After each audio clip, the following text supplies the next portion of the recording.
The galaxy had never known silence like this. Not the peaceful kind. No. This was the silence of extinction. The silence of civilizations holding their breath, watching their star charts flicker and die one system at a time. The silence of species that had thrived for millennia, now cowering in the dark corners of space, praying that the predators would pass them by.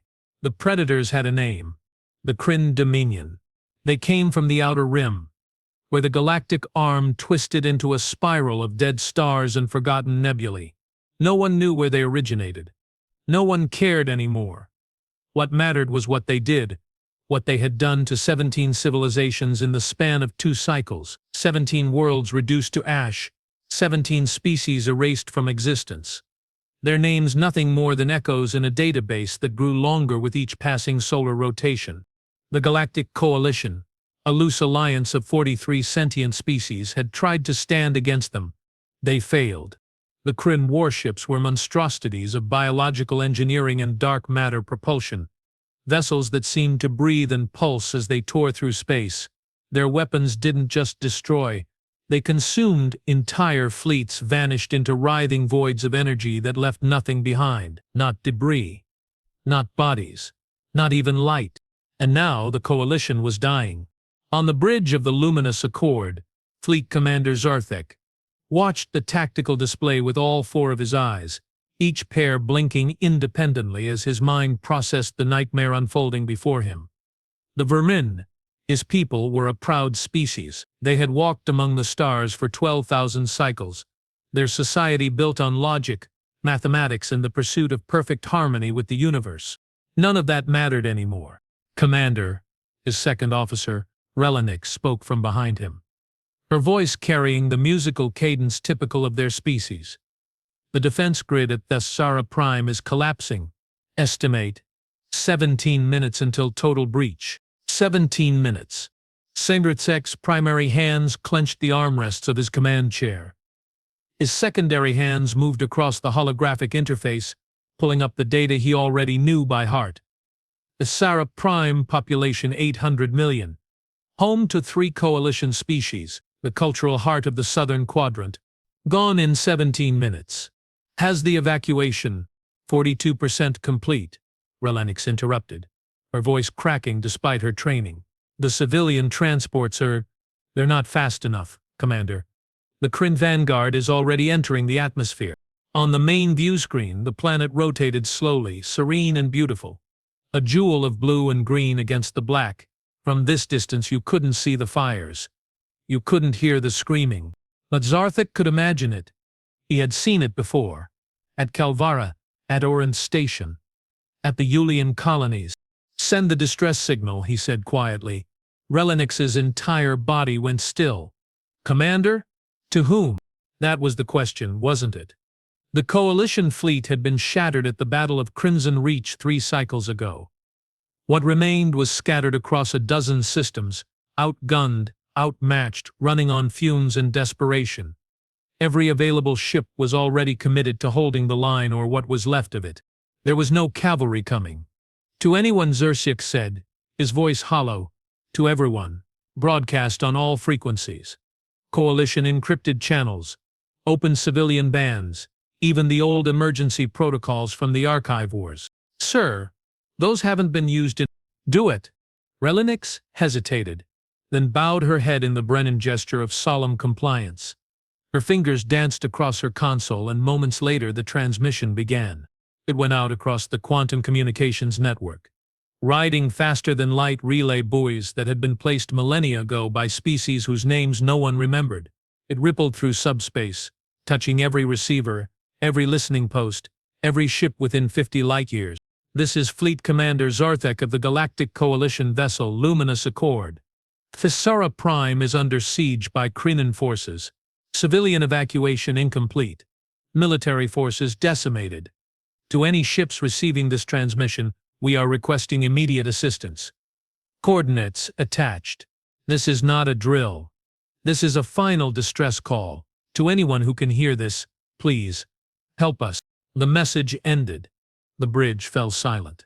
Zarthek stared at the view screen, watching as the first Krynn bioships descended through Thessara's atmosphere like falling stars, like angels of death. "Sir," another officer called out from the communications station. His name was Pixvor, and his species, the insectoid Churax, didn't typically show emotion, but his mandibles were trembling.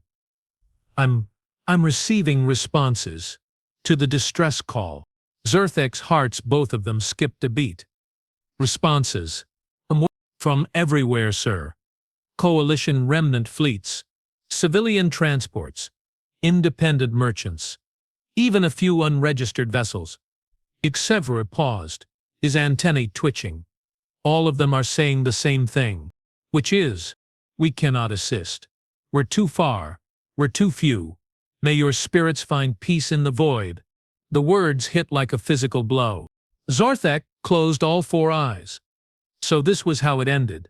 But then, "Sir," Pixvor's voice cracked with something that might have been hope or disbelief. "I'm picking up something else. A response on one of the old archive war channels. The signal it's degraded, fragmented, but it's there." "What does it say?" "It's just 2 words, sir, repeating on a loop." Pixvor's mandibles clicked together, a nervous habit. "It says, 'Hold on.'" Zerthek's eyes snapped open. "What? Hold on. That's all it says. And sir, the timestamp on the transmission. It's—" The Churax officer turned to face his commander, his compound eyes reflecting the light of a dying world. "It's only 4 minutes old. Someone received our distress call and they're close." Hope was a dangerous thing in war. Zorthak had learned that lesson many times over. Hope made you careless. Hope made you take risks. Hope got good soldiers killed. But right now, as he stared at the tactical display and watched another section of Thessara's defense grid wink out of existence, he allowed himself to feel it. Just for a moment. "Can you trace the signal?" he asked. "Working on it, sir. The encryption is strange. Not Coalition standard. Not any standard I recognize. It's primitive, but layered in a way that—" Pixvor stopped. "Sir, I have a location." "Where?" "They're in the Verdant Expanse. Approximately 3 light-years from our position."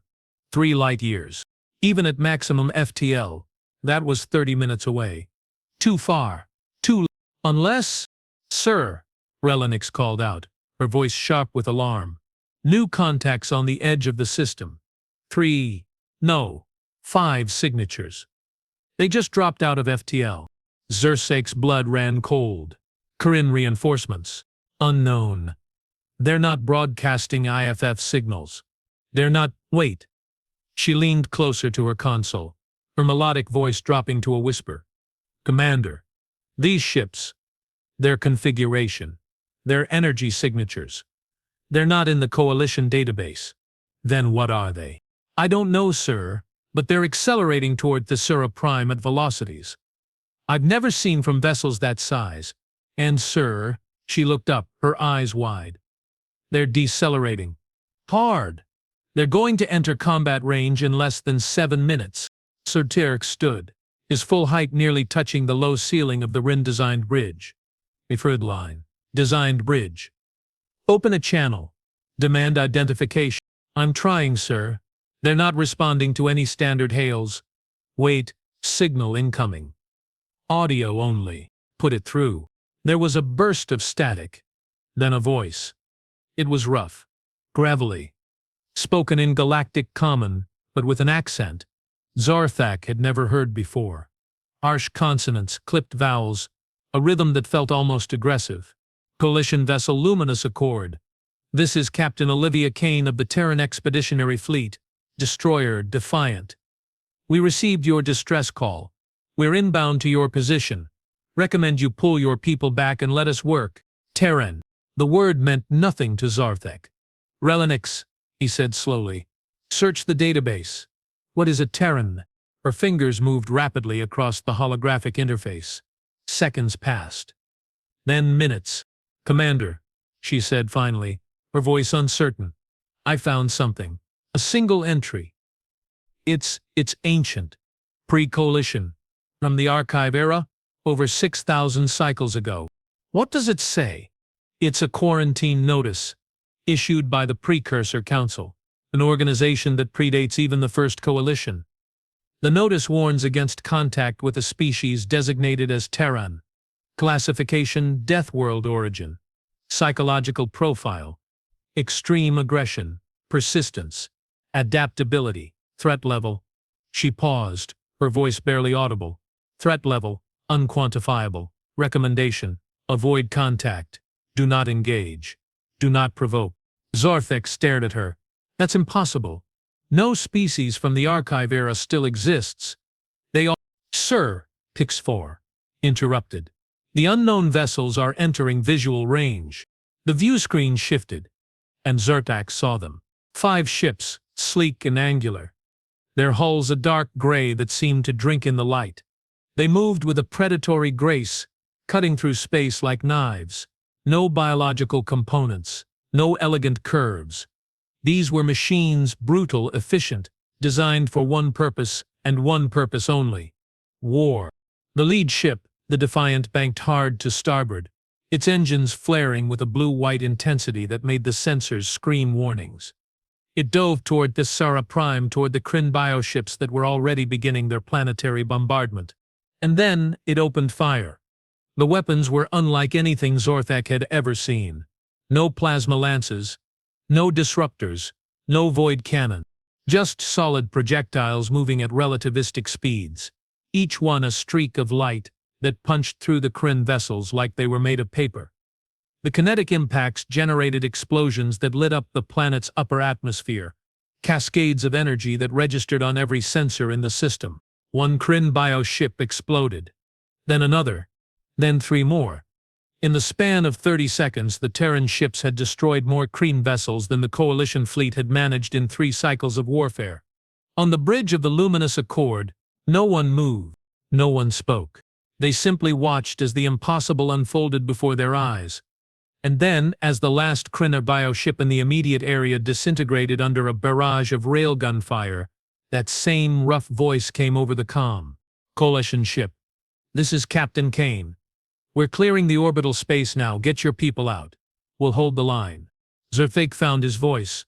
Captain Kane. Who? What are you? There was a long pause. Then, almost casually, we're human, and we heard you needed help. The evacuation of Thessara Prime took 6 hours. 6 hours of controlled chaos as hundreds of civilian transports fled the planet's surface, their holds packed with refugees who clutched their children and their meager possessions and prayed to gods who had stopped listening long ago. 6 hours of watching the Terran ships, those strange, brutal machines from a species no one had heard of, dance through space like demons made of steel. Fleet Commander Zarthek had seen combat. He had commanded fleets in 14 engagements against pirates, rogue factions, and border skirmishes. He had studied military tactics for 3 decades. Nothing had prepared him for this. The human ships moved wrong. They accelerated too fast, turned too sharp, subjected their hulls to G-forces that should have torn them apart. The Defiant and its 4 companion destroyers, relentless, vindictive, ironclad, and Warhammer, fought with a ferocity that bordered on insanity. They didn't maintain formation. They didn't follow standard tactical doctrine. They simply attacked again and again, diving into swarms of Krynn bioships and emerging on the other side with their hulls scarred but intact. And they never stopped. When a Krynn heavy cruiser, a monstrous thing twice the size of any Coalition dreadnought, arrived via FTL jump, the human ships didn't retreat. They converged on it like a pack of predators, hammering it with railgun fire until its organic armor began to slough off in massive chunks. When it attempted to deploy its void weapon, a reality-warping nightmare that had consumed 3 Coalition fleets, the Defiant simply fired a missile. Not a plasma torpedo. Not a quantum disruptor. A nuclear warhead. The explosion registered on seismic sensors across the entire system. When the light faded, the Krynn cruiser was gone. By the ancestors, Relenix whispered.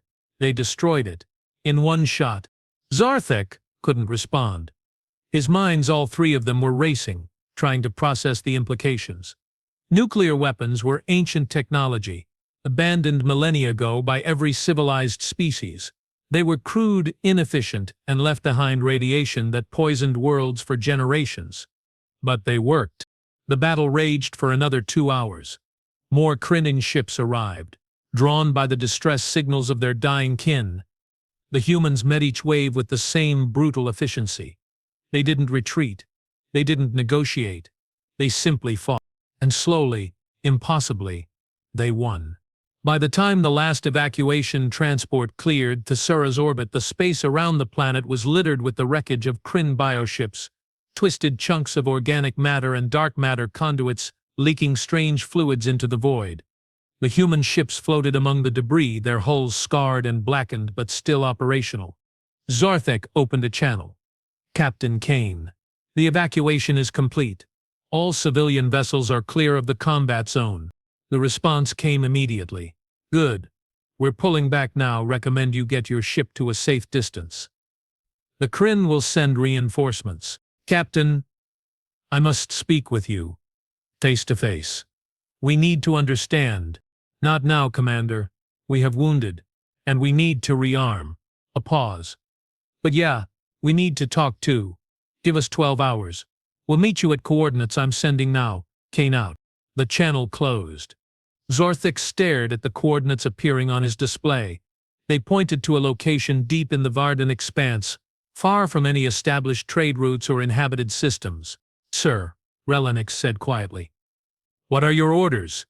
Zarthek closed his eyes, all 4 of them, and took a long breath. Set course, he said. We're going to meet our saviors. The rendezvous point was a hollowed-out asteroid, one of thousands drifting through the expanse. The luminous Accord arrived first, its sensors sweeping the area for threats. Finding none, Zarthek ordered his ship to hold position and wait. They didn't wait long. The 5 human destroyers dropped out of FTL in perfect formation, their drives flaring briefly before going dark. They coasted into the asteroid field with practiced ease, taking up defensive positions around the Accord before the lead ship, the Defiant, maneuvered closer. Receiving a transmission, sir, Pixver reported. They're requesting permission to dock. Dock? Relenix echoed. Sir, we don't know anything about these beings. Their biology, their intentions, They saved 800 million lives, Zarthek interrupted. I think we can afford to trust them long enough for a conversation. He nodded to Pixafor. Grant permission. Direct them to Docking Bay 3. 20 minutes later, Zarthek stood in the bay, flanked by a security detail of 6 Vryn soldiers. His secondary hands fidgeted with the ceremonial sash across his chest, a nervous habit he'd never been able to break. The airlock cycled. The door opened, and Captain Olivia Kane stepped through. She was small. That was Zarthek's first thought. The Vryn averaged 2.5 meters in height. This human barely reached 1.7. Her frame was compact, wrapped in a dark gray uniform that bore no insignia he recognized. Her skin was a light brown, marked with scars, one across her left cheek, another disappearing into the collar of her uniform. Her hair was cut short, a dark brown that matched her eyes. Those eyes? Zarthek had met members of 43 species. He had looked into the eyes of beings made of crystalline thought and others that existed partially in higher dimensions. None of them had eyes like this. They were hard, calculating. The eyes of someone who had seen too much death and learned to live with it. Behind her came 2 more humans. A tall male with dark skin and a severe expression, and a shorter female with red hair tied back in a tight braid. Both wore the same uniform. Both carried weapons holstered at their hips. Kane stopped 3 meters from Zarthek and inclined her head. Commander Zarthek, thank you for meeting with us. Her galactic common was flawless, though that strange accent remained. Harsh, clipped, efficient. Zarthek returned the gesture, lowering his primary hands in the Vredan sign of respect. Captain Kane, your arrival was unexpected, but not unwelcome. He paused. Where did you come from? Kane's expression didn't change. Far away. Very far away. Our homeworld Earth is on the opposite side of the galactic arm. We've been exploring this region for the past 18 standard months. Exploring, Zarthek repeated slowly. Captain, forgive my directness, but your ships are not exploration vessels. They are warships, and your species does not exist in any Coalition database. That's because we've never met the Coalition before." Kane crossed her arms. "Until 3 days ago, we didn't know you existed. We were conducting long-range surveys when we picked up energy signatures consistent with combat. We moved to investigate." Her jaw tightened. "What we found was disturbing." "The Krynn," Zarthek said quietly. "They Krynn," Kane agreed. "We've been monitoring their movements, studying their tactics.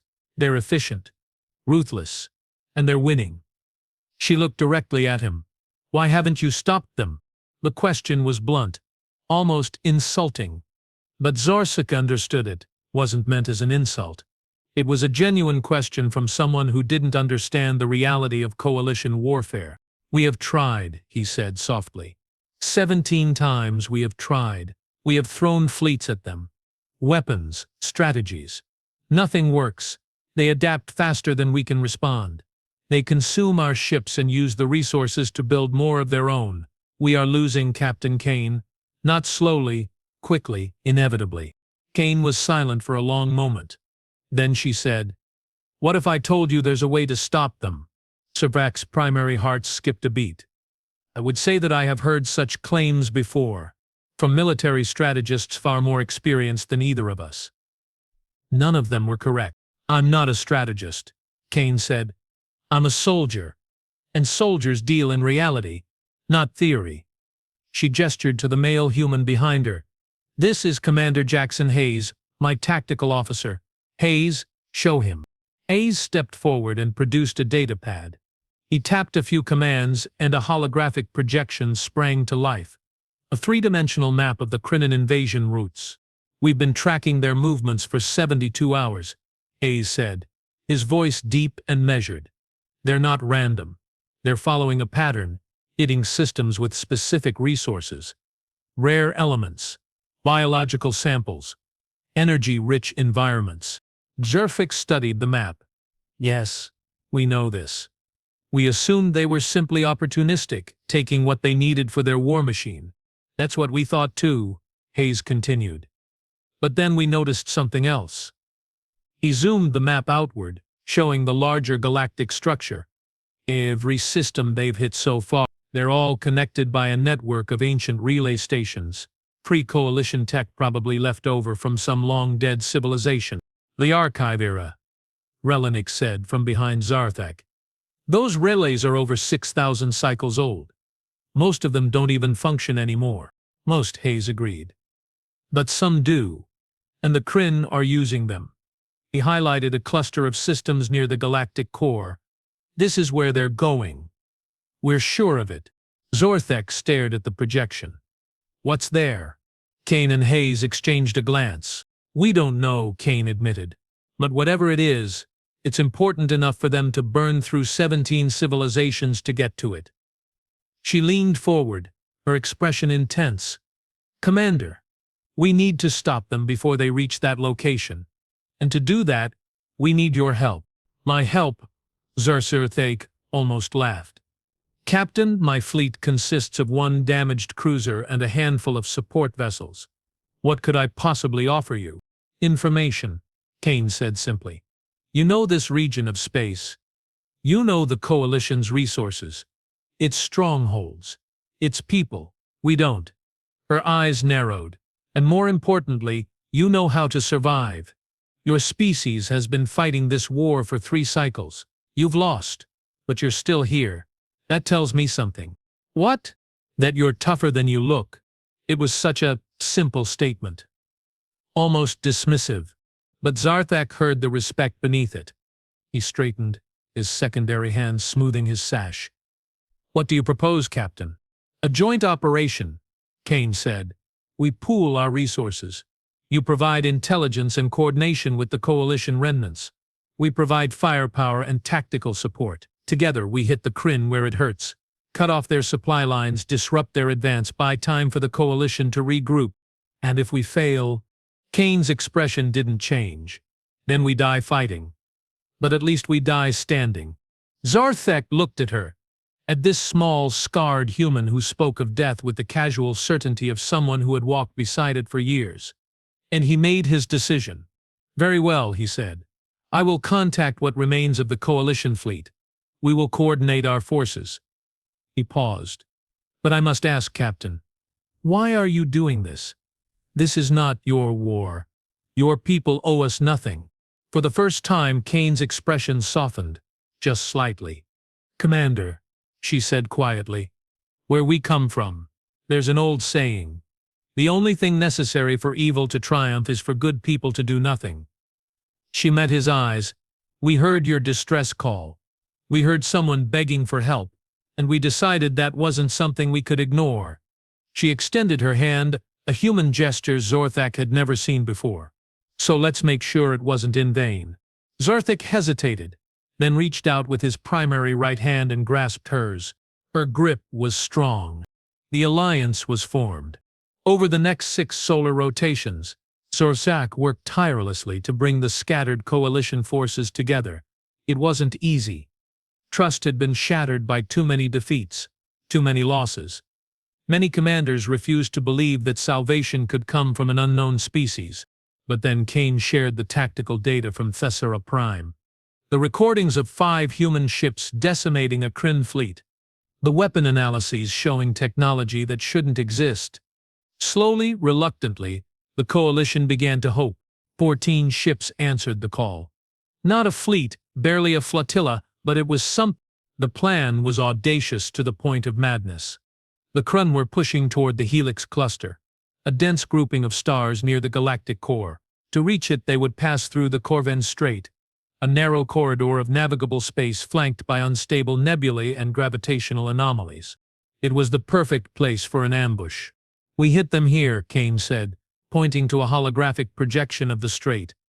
The briefing room aboard the Defiant was cramped, designed for humans, not the diverse species of the Coalition, but everyone made it work.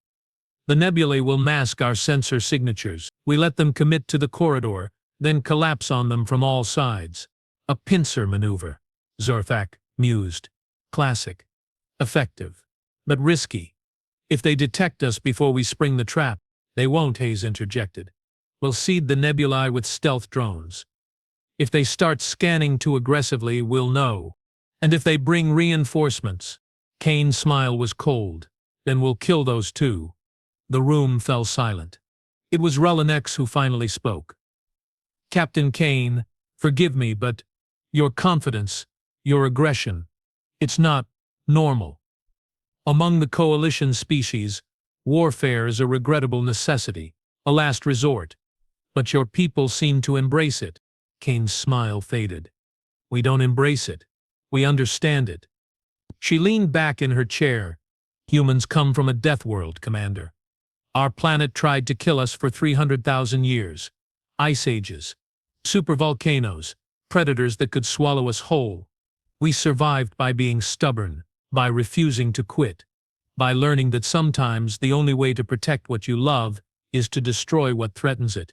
She paused, her gaze sweeping the room. "The Krynn think they're apex predators. They've never met humans before. That's going to be their mistake." Zorthak felt a chill run down his spine. "When do we move?" he asked. 48 hours, Kane said. "Get your ships ready, Commander. This is going to get ugly." It did.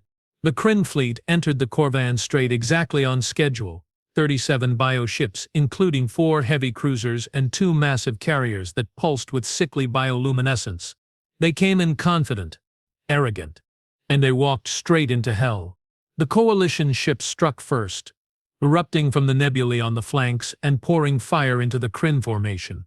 Plasma lances and quantum torpedoes carved through the void, slamming into organic hulls and detonating in cascades of light.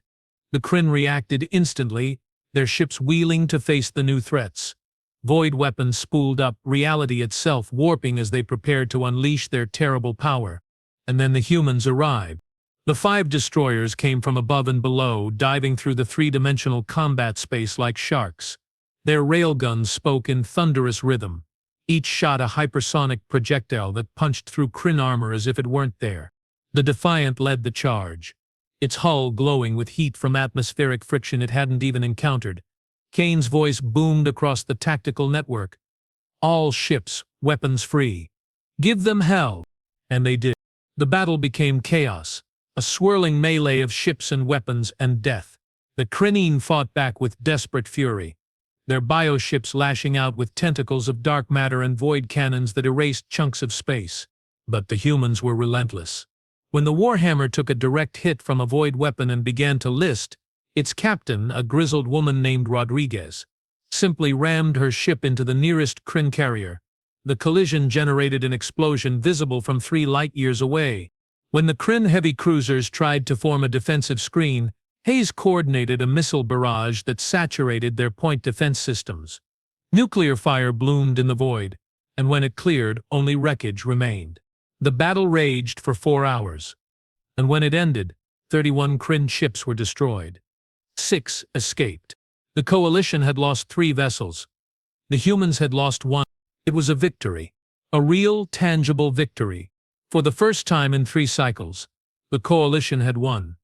On the bridge of the luminous Accord, Zarthek stared at the tactical display, his mind struggling to process what had just happened. "Sir," Relinik said, her voice shaking. We did it. We actually did it." "We did," Zarthek agreed. Then he opened a channel to the Defiant. "Captain Kane, are you there?" The response came through static. "Still here, Commander." "Barely." "Captain, we've received new intelligence. The 6 Krynn ships that escaped, they're transmitting on a frequency we've never detected before. It's not standard communication. It's a call, a summons." A long pause. "Then, Commander, what are they summoning?" Zarthek felt his blood turn to ice. "We don't know," he whispered. "But the signal is being broadcast toward the Helix cluster, to whatever the Krynn have been trying to reach this whole time." Another pause. When Kane spoke again, her voice was hard as steel. "Then we go there. We finish this. Now." The Helix cluster was a graveyard. Not metaphorically, literally. As the combined Coalition Terran fleet dropped out of FTL at the edge of the cluster, the sensors immediately began screaming warnings. The space around them was choked with debris, millions of fragments ranging from dust particles to chunks of metal the size of moons, ship hulls, station modules, weapons platforms. All of it ancient, corroded, drifting in the slow dance of celestial mechanics, and all of it wrong. "Commander," Relagnik said from her station aboard the luminous Accord, her melodic voice tight with fear. "I'm reading energy signatures within the cluster. They're off the scale. Whatever's in there is active." Zarthek finished. He stared at the main view screen, at the swirling mass of debris and strange light that pulsed from somewhere deep within. "How many signatures?" "I can't tell, sir. The interference is too severe. But, sir, I'm also detecting Krynn vessels. Multiple contacts, holding position in a spherical formation around something at the cluster's center." Zartek's 4 eyes narrowed. "How many?" "Over 200, sir." The bridge fell silent. 200 Krynn bioships. More than had ever been assembled in one place. More than the entire Coalition had faced across all their defeats combined. This wasn't a fleet. This was an armada. "Open a channel to Captain Kane," Zarthek ordered, his voice steady despite the fear clawing at his minds. The human's face appeared on the secondary view screen. She looked tired, more tired than Zorak had seen her. Her uniform was stained with something dark and there was a fresh bandage on her left forearm. But her eyes were still hard, still determined. "Commander," she said, "I'm seeing what you're seeing. 200+ hostiles. Defensive formation, they're protecting something. The question is what?" Zarthek replied. "And why they need so many ships to do it." Hayes's voice crackled over the comm, joining the conversation from the Defiant's tactical station. "We've been analyzing the debris field. Some of this wreckage is old, pre-Coalition, pre-Archive era. We're talking millions of years minimum. And the composition, it's not natural. These were structures, artificial constructs on a scale I've never seen." "A megastructure?" Zarthek mused.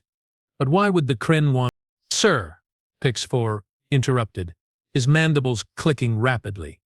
"The Krynn fleet is moving. They're parting. creating a corridor. On the view screen, the formation of bioships began to shift, pulling back like a curtain being drawn. Through the gaps, Sarthak could see deeper into the cluster, past the debris, past the strange lights, to the thing at the center. It was a sphere, perfectly smooth, perfectly black, easily 50 kilometers in diameter. It hung in space like a wound in reality, absorbing all light that touched it. No reflections, no details, just an absence where something should be. And around it, flowing like water, was energy, crackling arcs of purple and white that danced across its surface before being pulled inward, disappearing into the sphere as if consumed. "What in the name of the ancestors?" Relynix whispered. Kane's voice cut through the silence. "Commander, I think we just found out what the Krynn have been searching for. But what is it?" Before anyone could answer, the sphere pulsed. Just once. A single wave of energy that rippled outward through space, passing through the Krynn fleet, through the debris field, through the Coalition ships like a ghost. Sensors flared and died. Lights flickered, and for one terrifying moment every living being in the cluster felt something brush against their consciousness. Ancient, vast, utterly alien. Then it was gone. Zarthek's hands were shaking. All four of them. Did anyone else? "We felt it," Kane said, her voice tight. "Whatever that thing is, it's not a weapon. It's not a ship. It's something else entirely." Something. She trailed off. "Alive," Hayes finished quietly. "It's alive. Or it was. And the Krynn are trying to wake it up." The transmission came 30 seconds later. It wasn't in any language. Not Galactic Common, not Vrinner Charex, or any of the 43 Coalition tongues. It was pure data, raw information dumped directly into every ship's communication system, bypassing encryption, bypassing security protocols. When the translation algorithms finally processed it, the message was simple. "Leave. This does not concern you. The awakening is inevitable." "The hell it is," Kane muttered. She opened a channel to the entire fleet, Coalition and human ships alike. "All vessels. This is Captain Kane. We're going in. Target the Krynn formation. Protect the sphere until we figure out what we're dealing with." "Captain?" Zarthek protested. "With respect, we are outnumbered 20-1. This is suicide." Kane's smile was grim. "Commander, where I come from, we have another old saying, the only easy day was yesterday. We didn't come this far to turn back now." She paused. "But I won't order your people to follow us. This is a human fight now. If you want to withdraw, I'll understand." Zarthek looked around his bridge. At Relynix, whose hands were steady on her controls despite the fear in her eyes. At Pixvar, whose mandibles had stopped clicking and were now set in a firm line. At the dozen other crew members who had survived 3 cycles of desperate warfare. They had lost so much, but they were still here. "Captain Kane," Zarthek said slowly, "my people have a saying as well. The void remembers the brave, and I would prefer to be remembered than forgotten." He straightened, all 4 eyes gleaming with determination. "The Coalition fleet will stand with you. We will fight." For a moment, just a moment, Kane's expression softened. "Thank you, Commander. All ships, weapons free. Attack pattern Delta 7. Let's show these bastards what happens when you threaten innocent people." The fleet surged forward. The Battle of the Helix Cluster would be remembered for millennia. The Coalition ships came in first, spreading wide to divide the Krynn attention. Plasma lances and quantum torpedoes streaked through space, hammering into the bioship formation. The Krynn responded with their usual efficiency. Void weapons charging and unleashing torrents of reality-warping energy that simply erased sections of space. The Coalition cruiser Eternal Vigilance vanished in the first volley, consumed by a void blast that left no trace it had ever existed. But the humans came behind, and they came with fury. The 4 remaining destroyers, defiant, relentless, vindictive, and ironclad, tore through the Krynn line like vengeful spirits. Their railguns fired in a continuous barrage, each shot calculated, each impact devastating. When the Krynn tried to adapt, tried to reinforce their organic armor against kinetic impacts, the humans switched to missiles, conventional explosives. Nuclear warheads, even experimental antimatter torpedoes that detonated with the force of dying stars. Captain Kane commanded from the bridge of the Defiant, her voice a constant presence on the tactical network. Ironclad, target that carrier on the left flank. Relentless, cover their approach. Vindictive, with me, we're punching through to the sphere. The ships moved like extensions of her will, weaving through the chaos with a coordination that defied belief. When the ironclad took damage to its port engine, it simply rotated on its axis and continued firing with the starboard side. When a Krynn bioship latched onto the Relentless with dark matter tentacles, the human crew detonated their external missile racks manually, blowing both vessels apart, but the Relentless crew ejected in life pods seconds before their captain's final words, a defiant scream over the con. For Earth, for humanity. Zarthek watched it all from the luminous Accord, his tactical display painting a picture of carnage that would have been unimaginable mere cycles ago. The humans fought with a desperation born not of fear but of purpose. They weren't trying to survive. They were trying to win, no matter the cost. And slowly, impossibly, the Krynn line began to buckle. "Sir," Relenix called out, "the Defiant and Vindictive have broken through. They're approaching the sphere." Zarthek's primary eyes locked onto the viewscreen. The two human destroyers were racing toward the massive black sphere, dodging Krynn on fire, their hulls glowing with heat. Behind them, dozens of bioships gave chase, void weapons charging. They weren't going to make it. "All power to forward weapons," Zarthek ordered suddenly. "Target those pursuing Krynn vessels. Fire." The luminous Accord spoke with the voice of a dying sun. Every weapon on the cruiser fired simultaneously. Plasma lances, particle beams, missile racks, all of it focused on the Krynn ships chasing the humans. 3 bioships exploded. 2 more were crippled, tumbling out of control. It was enough. The Defiant and Vindictive reached the sphere. Up close, the artifact was even more terrifying. Kane stared at it through the Defiant's viewscreen, her heart pounding in her chest. The sphere filled her entire field of vision now, its surface absolutely black, absolutely smooth. The energy arcs dancing across it were beautiful in a terrible way, like lightning captured and tamed. "Haze," she said quietly. "Tell me you're getting something on sensors." "Negative, Captain. It's like the thing doesn't exist. No mass reading, no energy signature beyond the visible discharge. It's a blank spot in space-time." He paused. "Captain, we're receiving a transmission. Audio only. It's coming from inside the sphere." "Put it through." The voice that emerged from the speakers was not Krynn. It was something older, colder.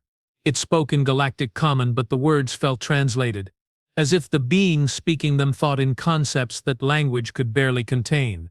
"You should not have come here, children of Earth." Kane's jaw tightened. "Who are you?" "We are the architects. We are the first. We built your galaxy when it was young, shaped worlds, seeded life, and when our work was done, we slept." "The architects," Hayes breathed. "The precursor species. The ones from the archive era. The Krynn have awakened us," the voice continued. "They seek to use our knowledge, our power to consume all life in this arm of the galaxy. They believe we will aid them. They are wrong." Kane felt a surge of hope. "Then help us stop them."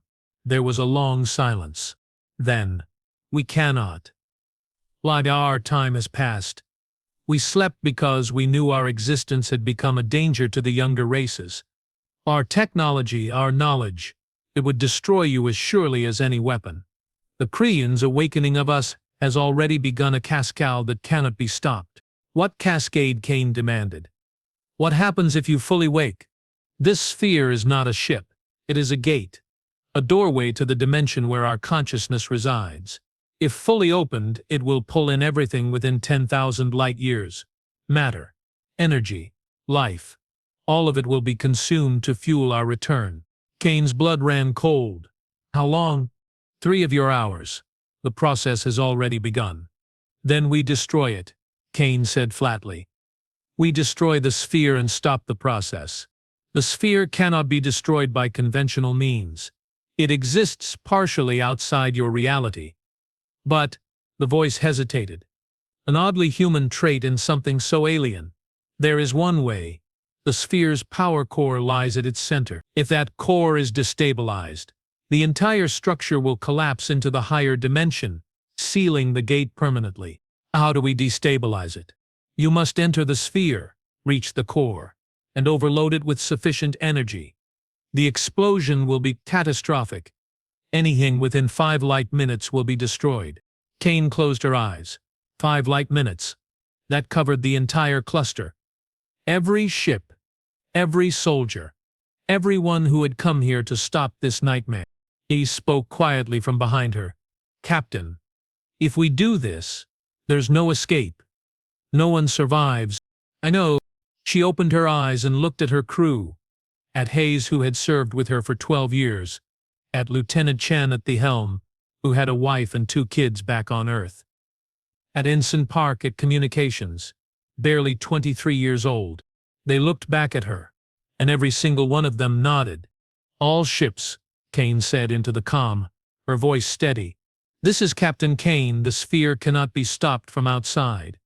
A team will enter it and destroy it from within. The explosion will be terminal.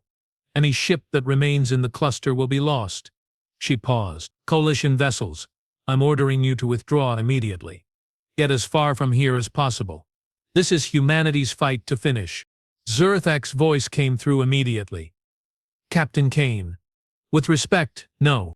Commander, my people came here to fight, to save what can be saved. If your plan requires a distraction, requires someone to hold off the Krynn while you complete your mission, then we will do it. You have given us hope, Captain. Let us repay that gift. Kane felt something break inside her chest. Commander, you don't have to. I know, Zerthak said softly. The void remembers the brave, Captain. Let it remember us together. The channel closed. Kane took a shaky breath, then turned to Hayes. Get a team together? 5 people including me. Load up with every explosive we have. We're going into that thing. Yes, ma'am. The boarding party consisted of 5: Captain Kane, Commander Hayes, Lieutenant Chen, Sergeant First Class Ramirez, a Marine who had survived 23 ground operations, and Corporal Okonkwo, a demolitions expert. They loaded themselves with enough explosives to level a small city. Then they took a shuttle and flew directly at the sphere. The Krynn tried to stop them. Of course they did. Bioships swarmed in from all sides, void weapons charging, but the Coalition fleet threw itself into the gap, every ship firing, every weapon blazing. The luminous Accord positioned itself directly in the shuttle's path, taking hit after hit, its shields flaring and dying but holding long enough for the shuttle to pass. Zerthak watched from his bridge as the human shuttle disappeared into the sphere's surface, passing through it like it was smoke. Sir, Relanax said quietly, hull integrity at 15%. Shields are gone. We can't take much more. Then we don't have to take much more, Zerthak replied. He looked around at his crew, his people who had trusted him, followed him, fought beside him. It has been an honor, all of you. They saluted. As one, and the luminous Accord charged forward, straight into the Krynn's fleet, guns blazing. Inside the sphere, Kane and her team found themselves in a place that shouldn't exist. The interior was vast, impossibly vast, stretching in directions that made their eyes water and their brains scream. Geometry was wrong here, angles that bent in ways that violated physics. The walls pulsed with that same purple-white energy, and in the distance they could see it, the core. It looked like a star, a miniature sun suspended in nothing, burning with light that hurt to look at. Move, Kane ordered. Double time. They ran. Behind them the sphere's defenses activated. Constructs of pure energy that took vaguely humanoid shapes and came at them with limbs that could cut through armor like paper. Ramirez and Okonkwo held them off, their rifles barking in the weird acoustics of this place, buying time for the others to reach the core. Kane planted the first charge. Hayes planted the second. Chen the third. And then the architects spoke again, their voice echoing through the impossible space. You understand, humans, that this will kill you. We understand, Kane said, setting the final charge. But it'll save billions of others. That's worth it. Why they are not your people? Not your responsibility. Kane looked up at the burning core, at the light that would be the last thing she ever saw. Because someone called for help, she said simply. And we answered. There was a long silence. Then, impossibly, the architect voice sounded sad. Perhaps there is hope for this galaxy after all. Farewell, humans. Your sacrifice will be remembered. Kane activated the detonation sequence. 30 seconds. Everyone out, she shouted. Run! Her team sprinted back the way they came, but the energy constructs were everywhere now, closing in. Ramirez went down first, his scream cut short. Okonkwo fell protecting Chen. Hayes took 3 hits but kept running, kept fighting. The shuttle was gone. Destroyed by a Krynn bioship that had somehow penetrated the sphere. They were trapped. 20 seconds. Kane grabbed Chen and Hayes, both wounded, both barely conscious, and dragged them behind a twisted pillar of impossible geometry. I'm sorry, she whispered. I'm so sorry. Hayes smiled through bloody teeth. Don't be, Captain. We did good. 10 seconds. Kane closed her eyes and thought of Earth. Of blue skies and green forests and oceans that stretched to the horizon. She thought of everyone she'd lost to get here. Everyone she'd saved. 5 seconds. She thought it was worth it. 0. The explosion was visible from 1,000 light-years away. The sphere collapsed inward, then outward, then sideways through dimensions that didn't have names. The shockwave expanded at faster-than-light speeds, a wall of pure annihilation that consumed everything in the cluster, Krynn ships, Coalition vessels, debris, energy, space itself, and then it was gone. Where the Helix cluster had been, there was now only empty void. Clean, silent, peaceful.